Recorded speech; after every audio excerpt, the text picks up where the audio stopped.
Right. So today we're going to be diving into a book that has really helped millions of people kind of rethink the way they build good habits. And it's called Atomic Habits by James Clear. Right.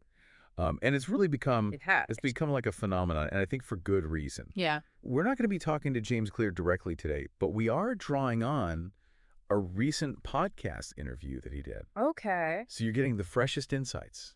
Awesome. Yeah. This book, it really did strike a chord. Wow. He managed to make the science of habits feel really accessible, even exciting. Yeah. People crave practical advice when it comes to self-improvement. And Atomic Habits delivers. It really does. So Yeah. for you, the listener, this deep dive is all about extracting those golden nuggets, the stuff that you can actually use, right? Right. Not just nod your head at.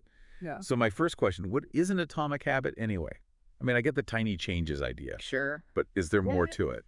Yeah, atomic, it actually has a double meaning here. It refers to those tiny changes, yes, Mm-hmm. but also these fundamental building blocks. Okay. Think about it. Atoms make up everything, right? Yeah. These small habits are the foundation of your success, your health, Wow. your happiness even. Okay, so I'm seeing the bigger picture now, Yeah. even with those small wins. Hmm. Isn't there a risk of getting like fixated on the end goal? Like wanting to run a marathon but getting discouraged by just that first mile, Yeah. you know? Yeah, that's where Clear's emphasis on systems over goals is just brilliant, Okay. He has this one line that I just love. You do not rise to the level of your goals. Oh. You fall to the level of your systems. Oh. Powerful, right? Yeah. It mic drop. It's so true. So like it's not enough to just say, I want to be fit. Right. You need the system, the gym membership, Exactly. the workout schedule, Yeah. the meal prepping routine. Precisely. Goals give you direction, Okay. but systems are the engine that gets you there. It's the difference between wishing for something and actually building it brick by tiny brick. Okay, so systems are key. They are. But how do we actually build them? Yeah. This is where you need like the nuts and bolts, the stuff we can actually put into action right now. Sure. And Clear provides that with his 4 laws of behavior change. Okay. It's a really simple framework, but powerful Okay. for building good habits and breaking bad ones, too. Ooh. Okay, break it down for us. Okay. What's the first law, and how can our listener apply it right this second? Okay, so the first law is make it obvious. Okay. Think about cues in your environment. If you want to read more, Okay. don't just put a book on your nightstand. Put it right on your pillow. Yeah. Impossible to miss. Like that.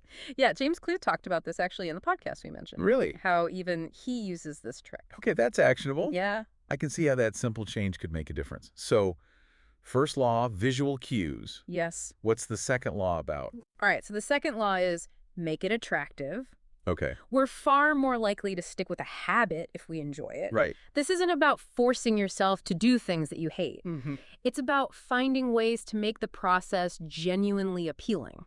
So instead of dreading that early morning run, maybe I find a scenic route Exactly. or listen to an audiobook that I've been wanting to start. Here you go. Oh. Or let's say you want to learn a new language. Okay. Instead of slogging through textbooks, you could watch movies in that language, join a conversation group, Yeah. or even plan a trip to immerse yourself in the culture. Okay. Make the process so enticing you can't wait to get started. That's a good point. Yeah. I love how this shifts the focus Yeah. from willpower to strategy. Right. It's not about gritting your teeth. Mm. It's about finding ways to actually make the habit itself a reward. Precisely. No. And this ties in beautifully with the third law. Oh, Make it easy. right. This is all about reducing friction, Okay. removing those obstacles, and setting yourself up for success. So instead of aiming for an hour-long workout, Right. I could start with just 10 minutes. Exactly. Or if I want to write every day, I commit to just one paragraph. Yeah. In the podcast interview, James Clear called this the 2-minute rule. Oh, wait. Start so small that it's almost impossible not to do it. I like that. The goal is to build momentum and consistency, Right. even if it's with baby steps at first. This resonates with me so much because sometimes I get paralyzed by the enormity of my goals, you know? Yeah. But breaking them down into those bite-sized pieces, Mm-hmm. it just feels so much more manageable. Absolutely. And it's not just about starting small. Okay. It's also about optimizing your environment to make the habit easier. Right. For example, if you want to eat healthier, Mm-hmm. make sure your fridge is stocked with healthy options and get rid of the junk food. Okay. If you want to read more, Yeah. keep a book in your bag or by your bedside table. It's like you're setting yourself up for a slam dunk. You're making it almost impossible to fail. You're designing your environment to support your desired behavior. I love that. And then to really solidify the habit, Okay. we come to the fourth law. All right. Hemi. Make it satisfying. Ooh. Okay, so this is about reward, right? It is. Give me some concrete examples. Sure. This could be as simple as tracking your progress in a journal Okay.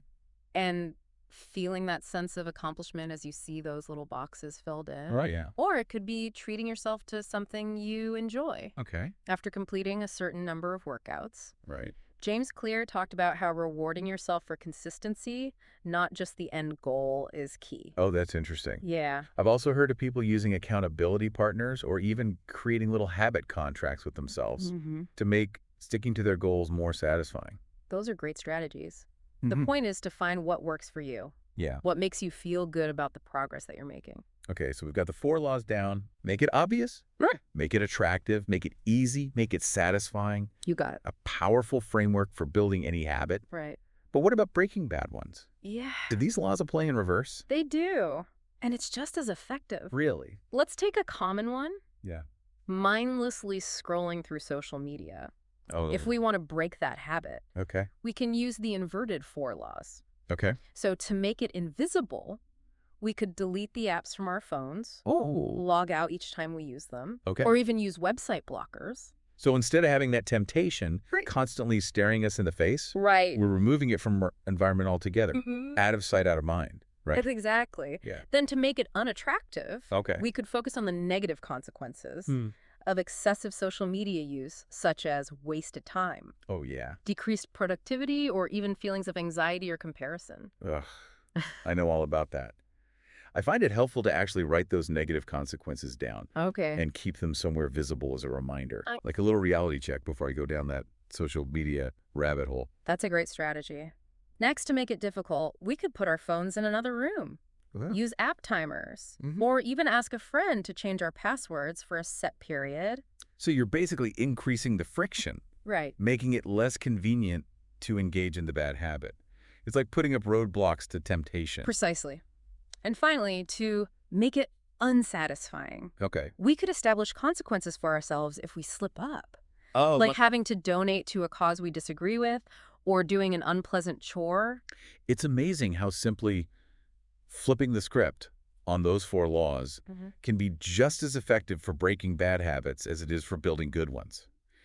It's like having a superpower for habit change. It is. And the beauty of it is it's all within our control. Right. We have the power to shape our habits Yeah. and therefore our lives by consciously applying these principles. This is so empowering. But before we get too carried away, Yeah. I'm curious to hear more about the role of environment in all of this. Okay. Clara mentions that it's not just about individual willpower, right? You're right. He emphasizes that our surroundings can either support or sabotage our efforts to build good habits. Okay. Think of it this way. Okay. You wouldn't expect a plant to thrive in poor soil, would you? So it's about creating fertile ground for our habits to flourish. Exactly. I love that analogy. If we want to build better habits, we need to create an environment that makes those habits easier to adopt and maintain. Okay. We've already touched on a few examples. Yeah. But let's dive a bit deeper. Absolutely. Let's explore how we can optimize our environment to support our habit goals. Okay, so we're back. And I don't know about you, but I am feeling really inspired by all this practical advice. It's like not just theory, it's like stuff we can actually use like right away. And that's what makes James Clear's work so compelling, right? Totally. He bridges that gap between the science and application, gives us tools we can actually use to Yeah. take control of our habits and ultimately our lives. One thing that really struck me was how he emphasizes the long game. Yeah. You know, it's not about those overnight transformations, Right. but it's these small changes that compound over time. It's almost like a philosophy of life, isn't it? Absolutely. Clear often talks about the aggregation of marginal gains. Oh, yeah, I've heard that. The idea that consistent small improvements, Yeah. even just 1% better each day, Like, wow. can lead to extraordinary results over time. It's like that quote, the journey of 1,000 miles begins with a single step. Right. But in this case, it's like 1,000 tiny steps. Yes. Consistently taken. Consistently taken. And what's fascinating is that this principle applies not just to those individual habits, but also to systems, Oh, wow. relationships, businesses, really any area of life where growth and improvement are desired. So it's not just about building like six-pack abs Right. or writing a best-selling novel. Yeah. It's about embracing that mindset of continuous improvement in like all aspects of our lives.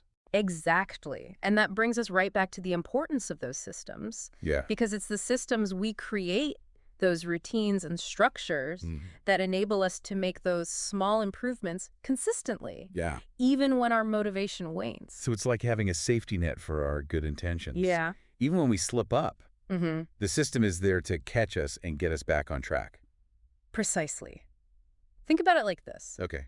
If you have a system for meal prepping on Sundays, Yeah.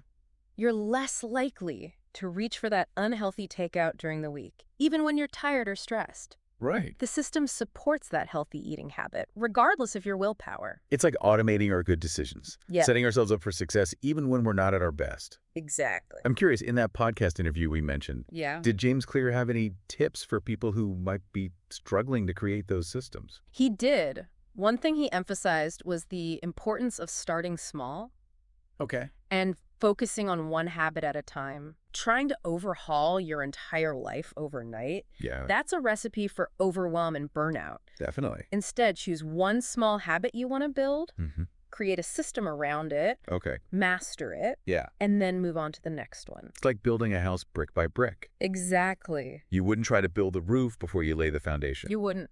And just like a house needs a solid foundation to withstand the elements, our habits need a strong system Right. to withstand those inevitable challenges and distractions that life throws our way. This has been such an insightful conversation. I feel like we've covered so much ground, We have. from the power of atomic habits to the importance of systems and the role of environment. It's been great. But before we wrap up, Yeah. I want to leave our listeners with one final thought-provoking question. Okay. If even tiny changes can yield big results, what seemingly insignificant habits are you carrying Ooh. that might be holding you back? That's a powerful question. It is, right? It invites us to take inventory not just of our actions, but of our thoughts, our beliefs, even our unconscious patterns of behavior. Right. Because sometimes it's the things we're not even aware of that are preventing us from reaching our full potential. So it's about becoming a detective of our own habits, right? Yes. Noticing those subtle choices that we're making throughout the day that might be sabotaging our progress. Mm-hmm. Maybe it's that habit of hitting the snooze button 3 times every morning, Yeah, or that tendency to scroll through social media instead of working on that passion project. exactly. And once we become aware of those habits, Yeah. we can start to apply the principles we've discussed today to change them, Mhm. one small step at a time. And remember, you don't have to do it alone. Share your insights, Yes. your struggles, and your triumphs with others. Please. Connect with a community of atomic habit builders. Yeah. Support each other and celebrate those small wins along the way. Because together, Together. we can create a ripple effect of positive change, not just in our own lives, Yeah. but in the world around us. So, dear listener, we encourage you to embrace the power of atomic habits, Yes. to believe in the transformative potential of those small changes consistently applied. Start today. Choose one small habit, one tiny tweak, Yeah. and commit to it.